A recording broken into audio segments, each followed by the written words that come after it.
வணக்கம்பா. நிகழ்ச்சி மூலமாக உங்களை சந்திப்பதில் பெரும் மகிழ்ச்சி அடைகிறேன். வாழ்க்கையில் வெற்றி பயனோக்கி பயணம் செய்து கொண்டிருக்கிறீர்கள். இந்த பயன்கள் நல்ல முறையில் வெற்றி பெற நண்பின் வாழ்த்துக்கள். நீங்க நல்லா இருப்பீங்க. இப்ப இருக்கிறத விட 1000 மடங்கு அதிகமாகும்படி நம்ம சேனைகள் கர்த்தர் தாமே அவர் சொல்லியபடியே உங்களை ஆசீர்வதித்து உயர்த்துவாராக. நல்ல கவனிச்சு பாருங்கள். வாழ்க்கையில ஒரு மிகப்பெரிய நோக்கத்தோடு கூட செயல்பட்டு கொண்டிருக்கிறீங்க. இந்த நோக்கத்தோடு செயல்பட்டு கொண்டிருக்கிறோம். இந்த நோக்கத்தில் செயல்படும் போது தான் உங்களுடைய முழுமையான வெற்றியை நீங்க காண முடியும்.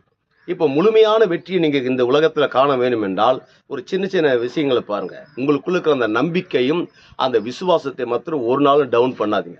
என்ன சூழ்நிலை இருந்தாலும் அந்த விசுவாசத்தை அதிகரிச்சுக்கிட்டே இருங்க. இந்த விசுவாசங்கள் அதிகரிக்க அதிகரிக்க என்ன நடந்து கொண்டு இருக்குன்னா, உங்களுக்கு நடக்க வேண்டியது சில காரியங்கள் நடக்காம தான் இருக்கும், ஆப்போசிட்டாக தான் இருக்கும்.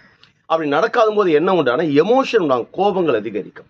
தயவு செய்து நோக்கத்து உடையவர்களாக இருக்கிற நான் உங்களுக்கு சொல்லுகிறேன், இந்த கோபங்களை மாத்திரம் கொஞ்சம் கட்டுப்படுத்திக் கொள்ளுங்கள். எதை கட்டுப்படுத்துங்க நல்லதுதான்.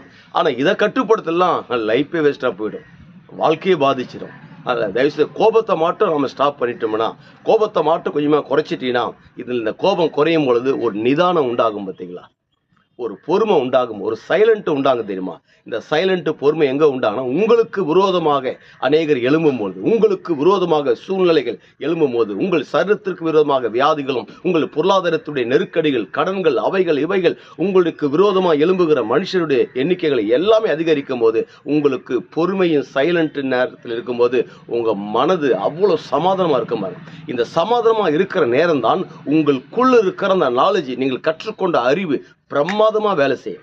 அப்படி பிரமாதமாக வேலை செய்யும் போது தான் நீங்கள் நினைச்ச காரியம் இந்த உலகத்தில் நடக்கும். அப்படி நடக்கும்போது நோக்கம் நிறைவேறுகிறது. நோக்கம் நிறைவேறும்போது முழுமையான வெற்றி அடைகிறீங்க. அந்த முழுமையான வெற்றி அடையும் பொழுது இந்த உலகத்தில் இப்போ இருக்கிற இந்த நிலையில் சுமார் ராஜா மாதிரி நீங்கள் வாழுவீங்க.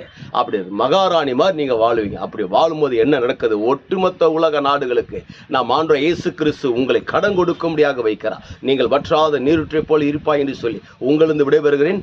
உங்கள் நண்பன் ரவி, பெரியபாளையம்.